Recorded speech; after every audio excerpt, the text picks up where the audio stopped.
Olá, seja bem-vindo ao nosso podcast Na Lição, realizado pela Igreja Adventista do Sétimo Dia de Sobradinho, a Igreja da Comunidade.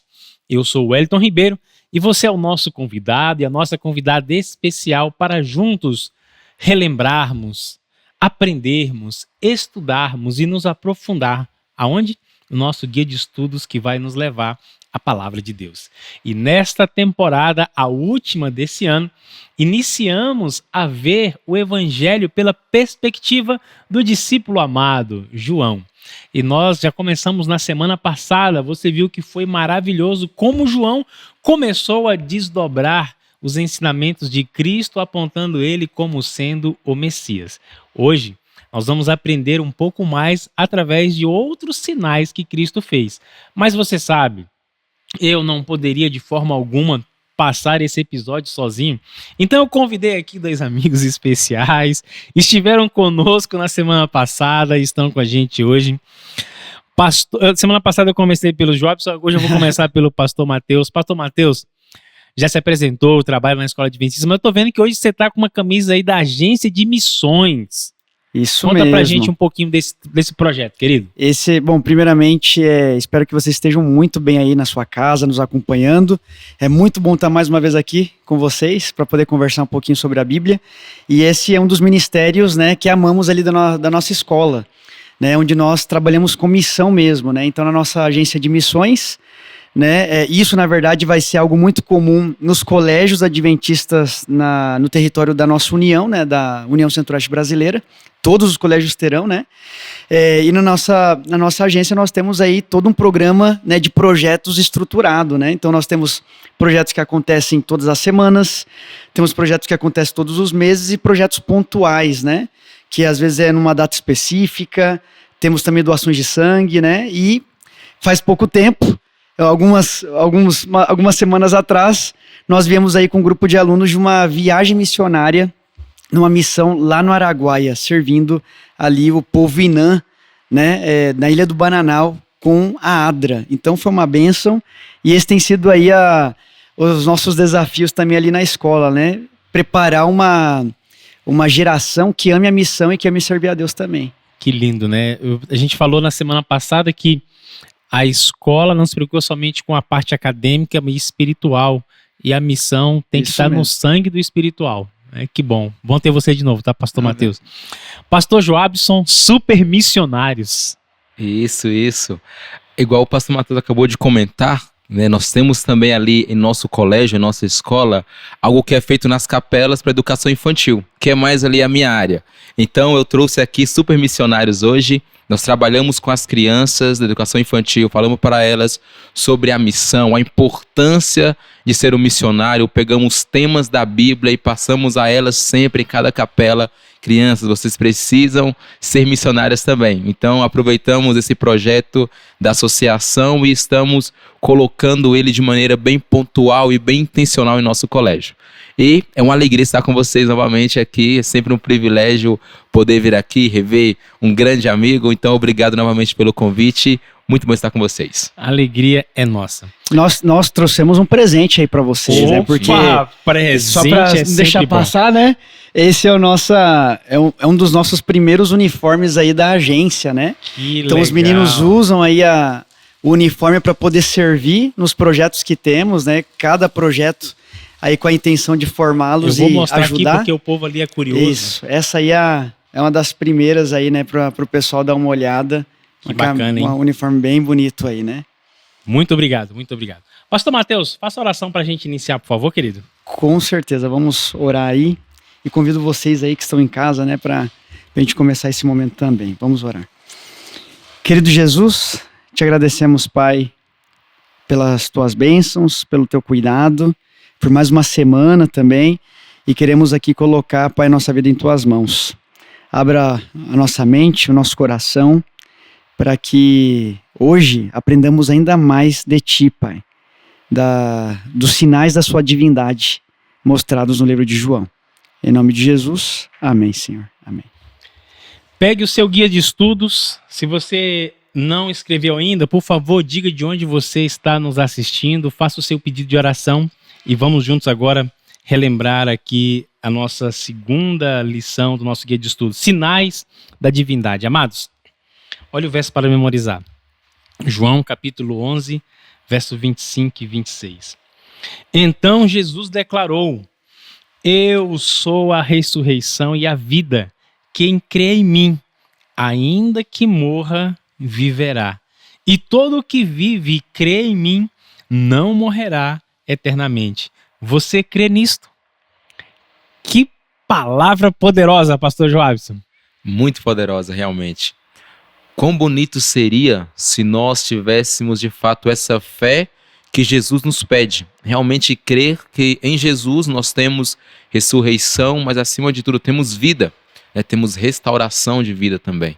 Seria de fato, eu creio que muito importante para a nossa caminhada cristã, relação e relacionamento com Jesus, de fato poder entender que em Cristo nós temos vida, né? E vida em abundância. Pastor Mateus, só quem é Deus pode fazer uma afirmação como essa. Nós vemos isso e Cristo confirmando ainda mais, né, a sua missão aqui na Terra, né? E nós veremos isso também com os milagres, né, dessa lição, né? O que Jesus fez para mostrar, né? É claro que não é daquela maneira assim, né? Eu estou fazendo porque estou aqui, né, me mostrando e tudo mais, né? Jesus ele tem uma missão importante quando ele vem na Terra. E nós sabemos que a condição do ser humano, no momento em que Jesus ele vem à Terra, não era das melhores, né? Desde o princípio, na verdade, né? Existe até um poema que em um de seus versos é bem interessante, que ele diz assim: antes de que houvesse luz, já havia cruz. Ou seja, a ideia de que Deus ele já pensava no bem-estar dos seus filhos, mesmo quando o pecado, né, ainda não tinha surgido. Deus já havia pensado, né, nesse plano, né, para a redenção do ser humano. Então, quando Jesus vem, agora ele tem que mostrar para as pessoas, né? Isso vai acontecer de diferentes maneiras. Nós estamos vendo isso desde a semana passada. E uma das críticas que Jesus fez aos discípulos, nós discutimos sobre isso, parece que vocês só precisam para crer, ver milagres e tudo mais, mas não é só dessa maneira. Então, Jesus ele usou não somente do poder divino, né, da sua divindade para mostrar que ele era Deus, mas também através dos seus ensinamentos, das palavras, né? Aí nós vamos ver as parábolas, nós vamos ver os seus ensinamentos, as suas lições, mas a gente percebe, né, primeiramente que Jesus ele vai usar esses recursos para mostrar, né, ou para guiar as pessoas no caminho da verdade, né? E um desses milagres que a gente vai começar a ver aqui é exatamente o milagre onde ele alimenta 5.000 pessoas. Contados só homens, né? Se a gente for colocar aqui, acrescentar mulheres e crianças, facilmente esse número dobra. Pastor Joabson, que ligação que esse milagre tem com o Egito, com o passado de Israel ali saindo do Egito, Moisés, era Páscoa? Conta pra gente aí, amado. É bem legal a visão que João ele traz pra gente sobre as relações, né? A maneira com que ele vai relacionando um tema com outro tema. Nós podemos olhar que Jesus ele sobe ao monte, assim como Moisés também sobe ao monte. Nós podemos ver que Jesus alimenta uma multidão, da mesma maneira que o maná, ou a relação do maná com o pão também, e a multidão poderia ali ser alimentada. Nós podemos ver que um discípulo olha para Jesus e fica ali se perguntando o que iria acontecer, igual a multidão faminta no deserto, chegando em Moisés, falando: Moisés, o que vai acontecer, Moisés? Vamos morrer de fome? Será que você nos tirou lá do Egito para vir morrer de fome aqui? É interessante a maneira com que Jesus, no seu ministério, ele vai pincelando e vai mostrando em muitos momentos que ele estava ali para cumprir profecias, que ele estava ali para cumprir aquilo que foi determinado antes, foi falado antes. E no final deste relato, eles se perguntam, né, que tipo de profeta era Jesus? Quem realmente era ele? Eu creio que no ministério de Cristo, ele sempre se preocupou em se colocar na história, mas se colocar também de uma maneira em que o povo que estivesse atento pudesse entender quem realmente ele era. Às vezes, algumas pessoas poderiam estar ali olhando para Jesus de maneira muito vaga, muito passageira, e não perceberiam. Mas todo aquele que estava atento às profecias saberia de fato quem era aquele homem que estava ali fazendo milagres. E novamente, a visão do povo ou a visão dos líderes da época tinha muito que ver também se essa relação aqui com Jesus seria muito bem explicada, muito bem elaborada, ou se seria, quem sabe, só mais uma pessoa. Agora, quando Jesus ele multiplica os pães, ele mostra que tudo está sob o seu controle. Tudo está ali baixo realmente a sua proteção. E que ele não pegaria uma multidão, levaria essa multidão para um lugar deserto e deixaria as pessoas necessitadas, com fome. Não, eu sei de tudo. Calma, estou no controle. Eu posso prover. Eu posso prover. Tudo está harmonicamente sob o controle de Deus, né? E Cristo, ele revela isso. Era poucos peixes, poucos pães, mas nas mãos certas, né, pastor Mateus? O milagre aconteceu. É interessante, né? A gente pensa um pouquinho em João capítulo 10, versículo 10. João ele vai falar justamente da diferença entre o ladrão, né, e o bom pastor. Ele vai dizer que o ladrão ele só vem para matar, roubar e destruir, né? E então ele vai falar do pastor. E o pastor ele vem para que nós tenhamos vida e vida em abundância. Por mais que nós aqui discutamos também o fato de que muitos naquele momento também reclamaram do milagre de Cristo, né? Porque Jesus fazia muito bem e aparecia também os haters da época, né? O pessoal que só odiava. Nós percebemos que aqueles que têm fé em Jesus sempre serão sustentados por Ele, né? Nas dificuldades, nos momentos mais complicados da vida, Jesus ele deixa o caminho firme para aqueles que às vezes pensam em desistir ou que estão com passos um pouquinho mais fracos, né? Então, essa questão da multiplicação e de Jesus, falando outra vez que era o pão da vida e agora multiplicando os pães, tem uma conexão muito grande com a visão do Messias, é aquele que dá o pão, é aquele que alimenta o seu povo, né? E nós veremos isso várias vezes. Jesus, a sua missão é satisfazer as necessidades, mas também levá-los até Ele mesmo, certo? Então, quando nós olhamos para esses grandes problemas, e os problemas aqui que agora eu me refiro é justamente, Jesus, o Senhor está fazendo aí vários milagres, mas ainda tem pessoas morrendo de fome. E aí, o que o Senhor faz, né? E a lição ela faz essa proposta também para nós de leitura. Jesus ele não veio para fazer isso. E tem um texto também em Mateus que Jesus vai dizer, olha, os pobres vocês sempre terão com vocês. A necessidade ela não iria terminar porque nós estamos em um mundo de pecado, mas ele prometeu que mesmo em situações adversas como essas ou de necessidade, Deus ele promete sustento e a companhia, né? E dentro desse milagre aí que Cristo alimenta a grande multidão, alguns eles começam a fazer algumas afirmações, né? No verso 14 do capítulo 6, vendo os homens o sinal que Jesus fizera, disseram, é este verdadeiramente o profeta que devia vir ao mundo. Só que aí Jesus ele sabia da intenção deles, que era proclamar o rei, e ele some ali do meio da multidão. Mas a gente observa, queridos, nessa frase aqui, né, que esse era o verdadeiro profeta, que em João, Jesus ele faz algumas afirmações muito importantes. E João escreve isso pra gente, né? Eu sou.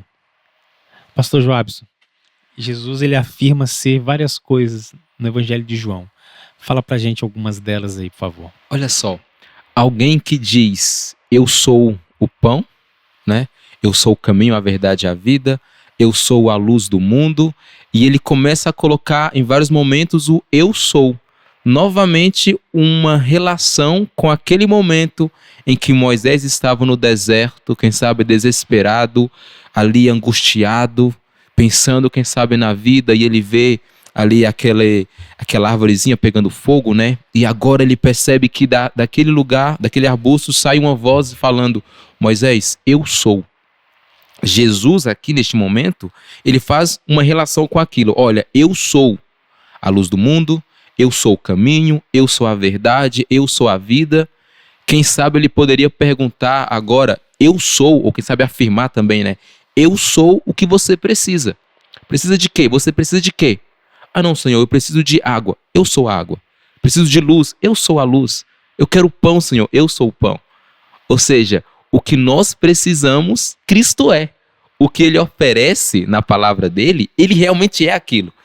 Então, quando agora a multidão olha e fala, este é o profeta que estávamos esperando, podemos ter certeza que Cristo fala para nós, eu sou o que você precisa para encontrar felicidade, ou melhor ainda, ser salvo realmente. Eu sou o que você precisa.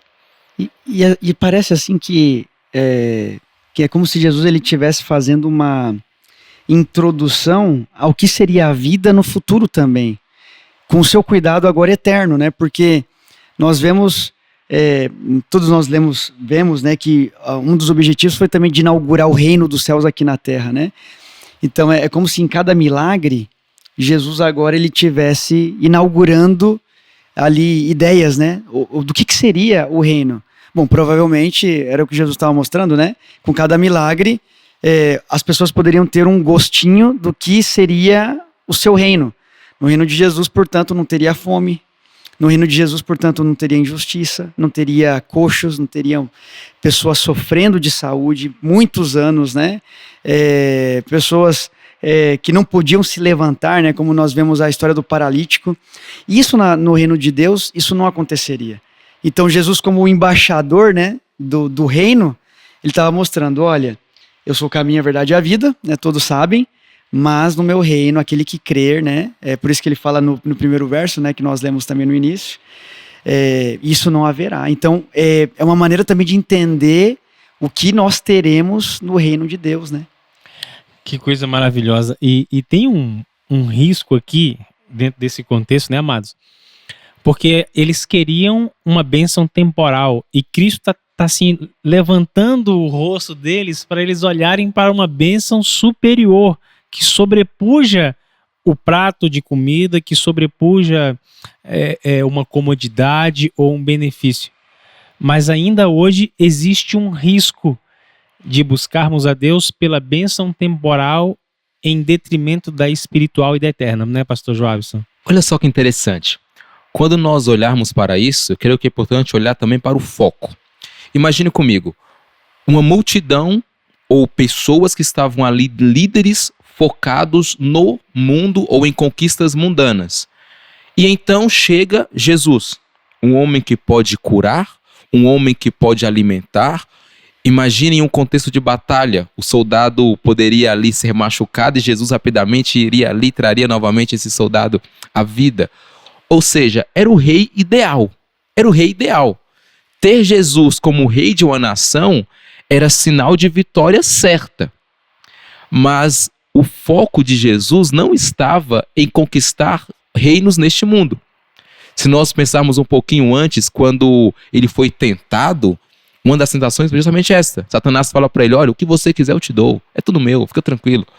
Mas Jesus fala, o meu foco não é este, o meu mundo não é este, o meu reino não é deste mundo.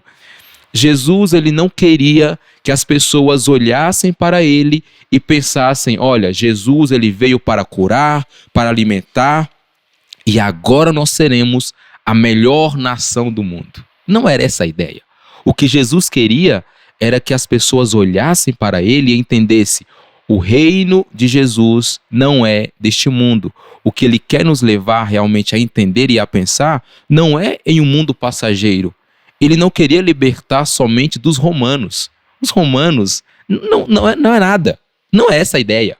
Ele queria realmente que as pessoas olhassem e entendessem que a libertação do pecado é algo muito superior. E acima de tudo, ir realmente morar com ele na eternidade. Então, o foco de Jesus era um e o foco de algumas pessoas era um outro foco. Eles queriam ficar tranquilos neste mundo. Poder falar, olha, nós somos a melhor nação agora. Jesus falava, não é essa a ideia. Não quero que vocês vivam isso. Ao mesmo tempo que a gente olha hoje para essa história e tira essas lições, eu fico pensando que ainda hoje, facilmente, o inimigo ele pode fazer com que o ser humano troque aquilo que é eterno por aquilo que é passageiro. Às vezes é um relacionamento, é um emprego, um cargo ou um pecado acariciado. Nós trocamos facilmente, né, aquilo que é eterno. Pastor Mateus, Como é que a gente pode se blindar contra essa armadilha nos dias de hoje, amigo? Tem uma história que agora, você contando aí, né? Eu acabei de lembrar da lição passada, né? E não sei se o pessoal de casa vai se lembrar, mas eu acho que foi na penúltima lição. E nós vemos ali um momento em que Jesus ele foi julgado e ele foi crucificado, né? No livro de Marcos. E ali tem uma citação muito interessante sobre a vida de Pilatos. E Pilatos, ele estava convencido de que Jesus não era a pessoa, né, que os fariseus estavam falando, né? Alguém contra Roma, né, que era uma pessoa totalmente revolucionária e tudo mais. E o que diz nessa citação é que ele escolheu dar voz ao povo para não perder a sua posição e a sua riqueza. E muitas vezes esse é o desafio nosso. Às vezes nós destruímos alguns princípios para a gente manter, como você mesmo falou, alguma amizade, um emprego, né? Alguma coisa que, para mim, talvez eu veja a solução no que está agora, mas daqui 2 anos, 3, 4, isso não vai ser a solução para os meus problemas. É simplesmente para uma solução efímera, rápida, né? Logo, logo acaba. Infelizmente, a nossa vida está cheia desses fatores, onde nós buscamos soluções para problemas que são do aqui e do agora. Mas nós esquecemos de buscar as soluções para os problemas do porvir, né? Ou dos problemas que podem se tornar depois eternos, certo? E Jesus ele tem a solução para cada um de nós nesse sentido. O que nós poderíamos dizer é que a Bíblia ela tem material de sobra.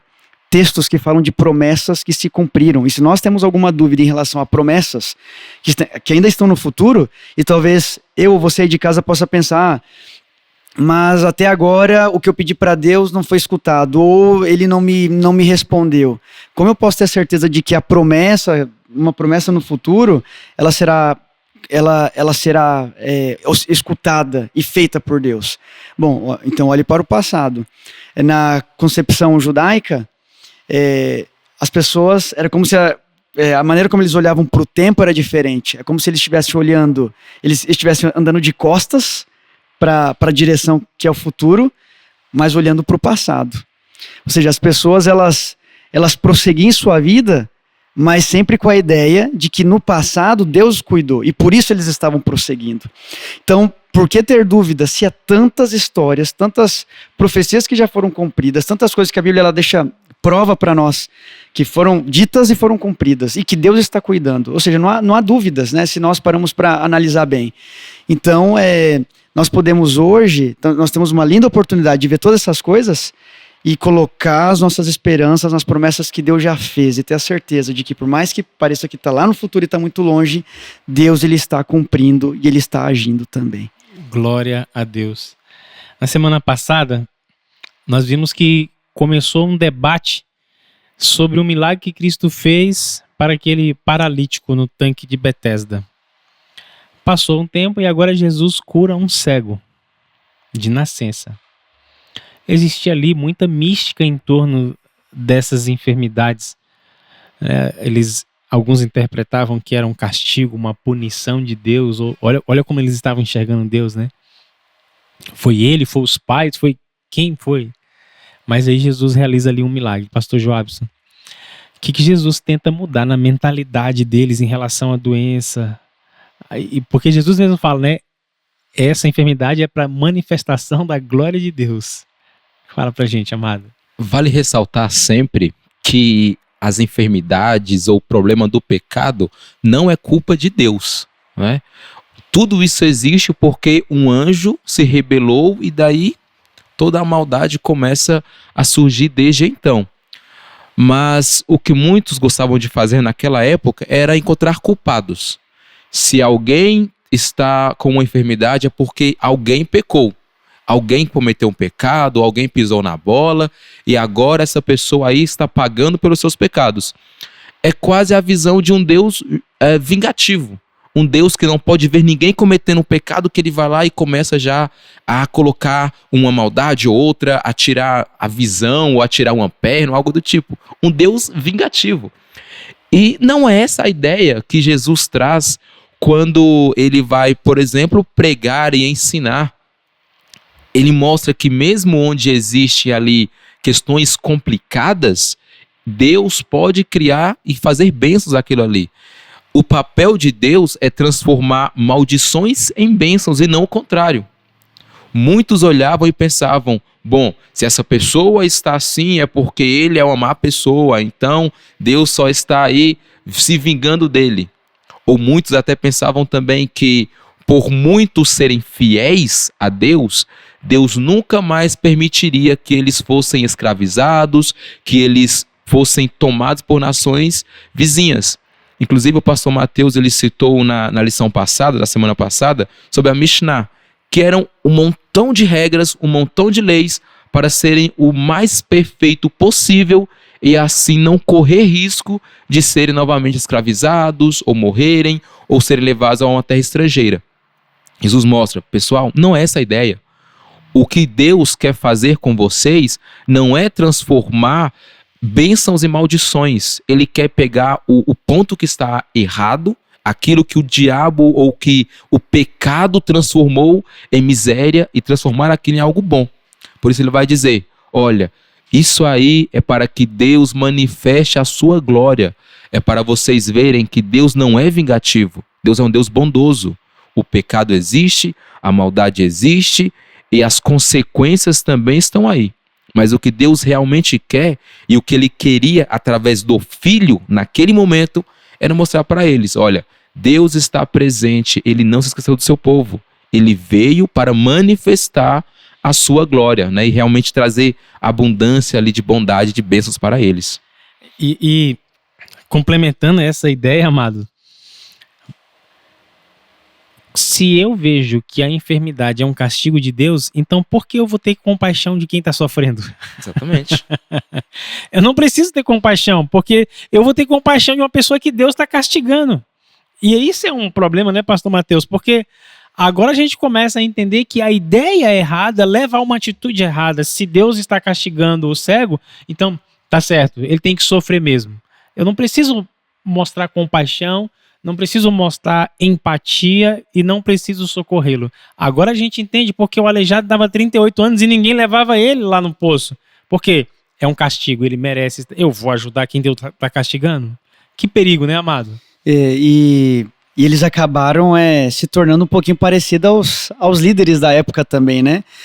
Alguns podem pensar, por exemplo, que a ideia do Deus punitivo, do Deus que ele é vingativo ou que é um Deus violento e tudo mais, ele estaria mais ali reservado naquele momento da história conhecido como a Idade Escura, né? Onde a igreja medieval ela fez várias atrocidades em nome da Bíblia, em nome de Deus também. Outros vão dizer que o Deus vingativo ele vai estar ali no Antigo Testamento, né? E que foi por causa disso que a igreja ela acabou passando tantos desses conhecimentos. Mas nós veremos que essa ideia equivocada do caráter de Deus já tinha desde antes também. E o que eles pregavam, né? E o que eles falavam. Uma conclusão que a gente pode chegar aqui é que simplesmente essa imagem que foi desenvolvida ou construída de Deus era uma transmissão do que eles já eram, dos seus próprios pensamentos. Então, um Deus vingativo, um Deus violento, era basicamente uma imagem que os próprios religiosos da época, né? Não que religioso seja uma palavra ruim, mas os próprios religiosos da época acabaram passando, porque eles eram vingativos, eles estavam longe de Deus, eles eram violentos. Então me vem na cabeça um outro texto, que fala um pouquinho sobre isso. E Paulo ele vai dizer, onde se abundou o pecado, sobreabundou a graça. Então, onde havia pessoas sofrendo, onde havia pessoas com ideias ruins, né? Jesus, no seu testemunho e na sua missão, ele mostrou que era de fato o caráter de Deus, né? Então aí, ele foi agora configurando mais uma vez, né? Essa imagem que já havia sido perdida há muito tempo, infelizmente. Jesus agora está mudando ali a lente, né, do olhar e tirando dessa imagem um pouco mais suja, né, pelo que os profetas da época pregavam, e transformando agora numa imagem na melhor resolução possível, né, do que era Deus de fato, né? E é interessante, né, amados, que Jesus, Ao mesmo tempo que ele trabalhava com um público externo, ele também está ressignificando essas crenças na mentalidade dos seus discípulos. Até porque depois eles iriam continuar aquela missão e precisavam enxergar pela ótica de Cristo. Mas ainda assim a gente percebe que essas ideias elas eram tão arraigadas que lá na frente Pedro precisa ter a visão do lençol para ainda assim ressignificar vários preconceitos que eles tinham em relação ao próximo. E aí, dentro desse contexto, amados, a gente vê que o Sinédrio chama ali o cego para fazer uma sabatina com ele, né? Tu era cego mesmo? O que tu tá falando? Tu é discípulo dele? O que aconteceu? Pastor Joabson, quanta incredulidade diante de tantos sinais e evidências. Novamente, o foco ali do Sinédrio não era a cura. O foco não era a pessoa. O foco ali era encontrar meios de acusar Jesus. Mas eu acho interessante nessa história que eles chamam esse homem que era cego, depois eles chamam os pais desse homem e falam, mas calma aí, ele era cego mesmo? Ele era realmente cego? E é interessante que a resposta dos pais é, olha, ele é adulto, ele pode falar por si mesmo. A gente não precisa ficar aqui afirmando o que ele realmente é. Ele era adulto. Ele é adulto, na verdade, né? E daí o cego fala para eles, olha, eu sei de algo. Eu era cego e agora eu vejo. Nunca na história alguém abriu os olhos de outro e fez essa pessoa ver. Eu sei onde eu estava e sei onde eu estou agora. Então, eu posso afirmar para vocês que eu era cego e agora eu estou enxergando. Então, eu diria que, diferente dos líderes religiosos daquela época que deveriam estar totalmente ali conhecedores ou próximos das profecias e saberem realmente quem era Jesus, o cego, o homem, quem sabe, iletrado, era o homem que realmente conseguiu colocar eles. Falar, olha gente, analisando a história, nunca houve isso aqui. Eles que deveriam pensar sobre isso e pensar, olha, nós estudamos bastante, nós conhecemos, somos professores, analisando a história, algo assim nunca aconteceu. Mas eles não pensam sobre isso. É necessário que o homem cego, quem sabe mendigo, que normalmente as pessoas daquela época que tinham alguma necessidade especial, física ou algo do tipo, eram marginalizados, ficavam mais da sociedade, mendigos ali. Necessário o homem, mendigo, iletrado, sujo, lá no cantinho, falar, pessoal, pensando na história, nunca houve algo assim por aqui. Eu era cego e agora eu vejo. Então, este homem é diferente. Pensem sobre isso. É interessante. Eu me lembrei aqui do nosso guia de estudo do trimestre passado, onde Marcos, quando ele relata esses milagres de Jesus curando, dando vista, ele faz exatamente a alusão que Cristo queria restaurar a cegueira espiritual do seu povo para que eles pudessem realmente enxergar com clareza a face de Deus. A rotina, a liturgia, o pecado já tinham obscurecido tanto eles, né, pastor, como você disse, que eles não reconheceram. Um cego reconhece e fala assim, olha, gente, vamos pensar aqui um pouco. Qual foi a última vez que a gente ouviu isso aí? E isso, na verdade, era um tapa no rosto deles, porque assim, qual foi a última vez que algum de vocês fez algum milagre? Então eles ficam acuados.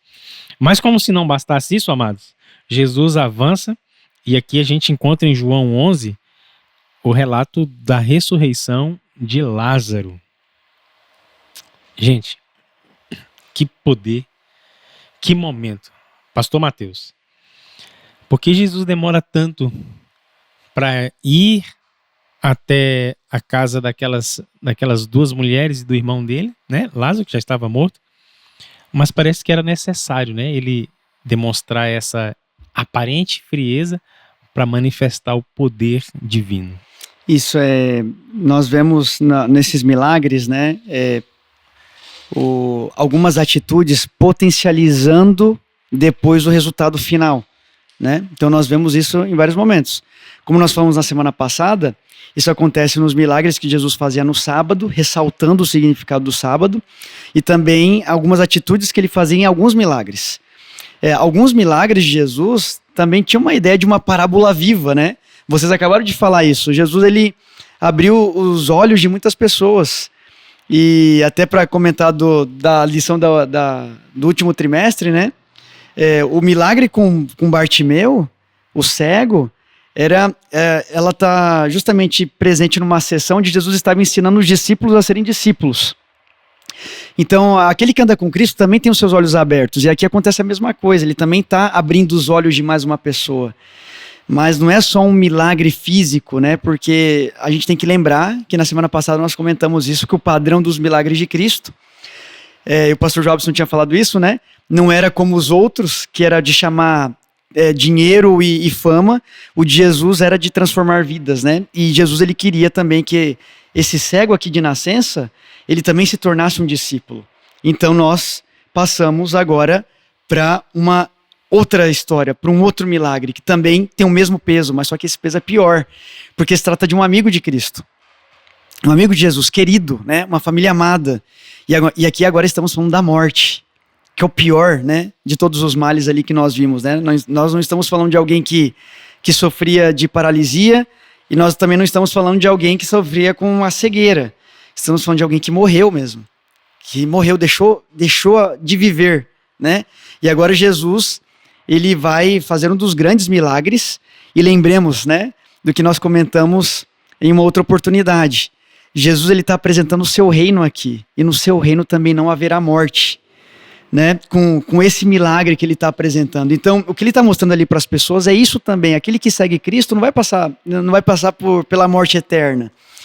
Mas ele precisava também mostrar para as irmãs de Lázaro, para essas pessoas que ele amava tanto, que os seus milagres também tinham um processo.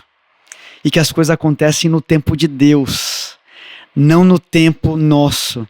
E pode ser que ali, né, no momento das mulheres, elas queriam: Senhor, foi há 3 dias. Por que o Senhor não veio antes? E aí ele diz que as coisas elas deveriam acontecer para que o nome de Deus fosse glorificado, que aquilo ali servisse para algum propósito na terra. E então uma das coisas que nós podemos aprender aqui, de maneira bem básica, né, simples, em relação ao início desse milagre, é que Deus, ele é dono do tempo também. E se alguma coisa, às vezes, na nossa perspectiva, demora ou toma algum tempo a mais, é porque há um propósito na providência divina que muitas vezes a gente não entende, mas que Deus, ele tende e ele sabe o que ele quer passar, que vai servir especificamente para aquele coração que está em luto ou que está em sofrimento. Então, os tempos de Deus não são os nossos tempos, mas eles nos ensinam muito. Se curar um cego já não tinha escutado há muito tempo, quem dirá ressuscitar um morto? E os 4 dias é até bom, porque não sobra dúvida de que Lázaro de fato estava morto, né, pastor Jobson? Exatamente. Inclusive cheirando mal, que a irmã dele vai comentar. Senhor, ele está morto e está com um mau cheiro também. Então não tinha como duvidar que ele estava morto, ou até mesmo aquela crença, se não me engano, dos saduceus que falavam que a alma ficava ainda rondando vagando por ali, né? Por 3 dias, passou um dia a mais. E é muito claro, Lázaro estava realmente morto. O que aconteceu ali foi uma ressurreição.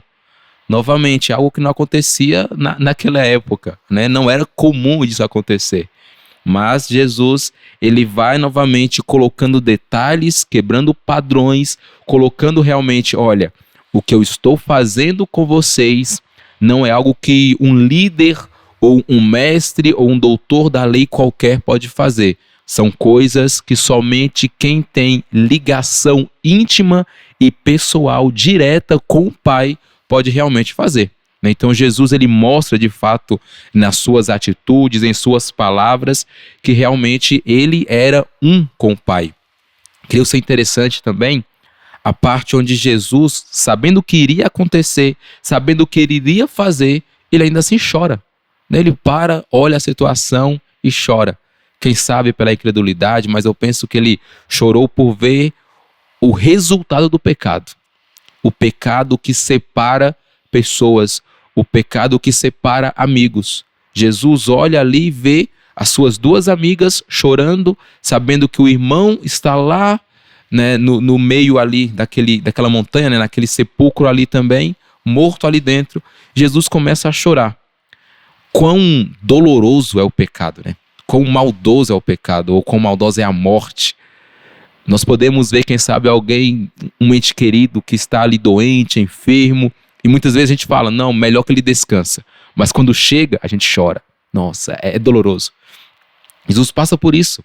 Ele olha ali Lázaro no túmulo e chora, pensando em tudo aquilo de mal, né, que o pecado realmente ocasiona na vida das pessoas. Amados, e Jesus diz assim, né? E aqui está o verso para memorizar dessa semana. Eu sou a ressurreição e a vida. E depois que ele faz essa afirmação, é que ele vai e ressuscita Lázaro. Se vocês não estão crendo só no que eu estou falando, então eu vou mostrar para vocês que eu sou a vida e vida em abundância. É interessante, e eu já vou passar para vocês fazerem as considerações finais, mas só para dar um detalhe. Em todos os milagres de ressurreição de Cristo, ele cita especificamente quem ele quer ressuscitar. No filho da viúva de Naim, ele jovem. Na menina, Lázaro, porque se ele não citasse o nome e apenas desse a ordem, todos os mortos de todas as eras ressuscitariam, porque ele é a vida, ele é o poder. Que coisa tremenda, né, amados? O nosso tempo avançou, eu não sei o que acontece com esse nosso relógio, passa né? Muito rápido. Prorrogação agora, tem que ter prorrogação. Vamos para o segundo tempo, prorrogação, porque acréscimos. Mas, amados, foi muito bom estar com vocês nessas 2 semanas. Que Deus continue abençoando a vida, o ministério, a família de vocês, por onde vocês forem, que continuem sendo luz e bênçãos na mão do Senhor. Amém. Quero que vocês façam as considerações finais para os nossos amigos que nos assistem. Pastor Mateus, depois Pastor Joabson. Bom, amigos, é mais uma vez um prazer, né, estar com vocês aí, aqui, né? A gente conversando um pouquinho sobre a palavra, mas há 3 coisas aí que são importantes para a gente tomar aqui como conclusões nessa lição. E como nós vimos no início, Jesus ele está mostrando sinais, maravilhas, né, da sua divindade. Então ele é divino, ele é Deus porque ele nos sustenta, né? Ele cuida, né, das nossas necessidades. Não precisamos ter dúvida a respeito disso. Ele é quem nos sustenta e mantém, né, o mundo nesse equilíbrio, né, perfeito. Segundo, ele pode abrir os nossos olhos para o propósito que vem com a sua missão, e isso é um milagre divino, somente Deus pode fazer isso. Eu não posso abrir os seus olhos para um propósito especial que Deus tem para a sua vida, mas ele sim pode fazê-lo. E aí a terceira é que Jesus, assim como nós vemos em Apocalipse e em textos importantes da Bíblia, ele tem a chave do abismo, ele tem a chave da sepultura, e ele é o único que pode fazer coisas irreversíveis aos olhos humanos serem possíveis. Então creia, Jesus é o único que pode não somente nos dar sentido para a vida, mas nos salvar do pecado e da morte. Amém. Pastor Joabson. Eu gostaria de destacar nesse final, aos nossos amigos que estão nos acompanhando, um ponto que eu creio ser bem importante, que é quando nós olhamos a questão do foco aqui. Nós precisamos, como cristãos que somos, ter o nosso foco muito bem ajustado. Ou seja, quando você tem ali o seu relacionamento com Jesus, amigo, você pensa em quê? Qual é realmente o seu foco? Porque olha só, eu só quero ler 3 textos rapidinhos. Do mesmo capítulo 11 de João, no capítulo 45, após Lázaro já ter ressuscitado, fala o seguinte: muitos, porém, dentre os judeus que tinham vindo visitar Maria, vendo o que fizera Jesus, creram nele. Primeiro grupo, ou seja, o foco estava: eu vi o milagre, eu creio em Jesus, eu sei realmente que Jesus pode fazer. Um segundo grupo, outros, porém, foram ter com os fariseus e lhes contaram dos feitos que Jesus realizara. Perceba que surge um segundo grupo que não está focado ali em ver um milagre, em ver a bênção, em ver a salvação. Estão focados aqui em outro detalhe. E o verso 53 conclui aqui o pensamento. Fala o seguinte: desde aquele dia resolveram matá-lo. Jesus curou alguém, voltou um homem à vida, e alguns olham a ressurreição de Lázaro e falam: é melhor matar Jesus. não pensam, nossa, a gente precisa que esse homem seja a nossa salvação, que esse homem mude a nossa vida. Não é esse o foco. O milagre fala, nós temos que matar este homem que é Jesus. Percebemos que Jesus nos oferece a salvação. Nós queremos caminhar com Ele, viver com Ele, ter uma vida transformada por Ele, ou o foco são em coisas mundanas, passageiras e corriqueiras. Nós precisamos ter o foco muito bem ajustado naquilo que Jesus tem a nos oferecer, que é o melhor possível, que é sermos salvos por Ele. Então, que Deus nos cuide sempre, um privilégio estar com vocês. Queridos amigos, Jesus ele deu todos os sinais da sua divindade. Por isso hoje nós queremos que você tome a decisão certa, deixando ele ser realmente quem ele diz ser na sua vida. Querido Senhor, muito obrigado, Pai, pelo privilégio que nós temos de sermos chamados teus filhos, chamados a um propósito principal, que é de fato caminhar contigo. Nos ajude, ó Senhor, a olhar para a tua palavra, a ter um relacionamento mais íntimo e pessoal com Cristo Jesus, nosso Salvador. Nos abençoe, Pai. Abençoe também aqueles que estão nos olhando, nos assistindo. Em nome de Jesus. Amém, Senhor. Amém. Fique inteirado sobre os assuntos e eventos do nosso distrito de Sobradinho.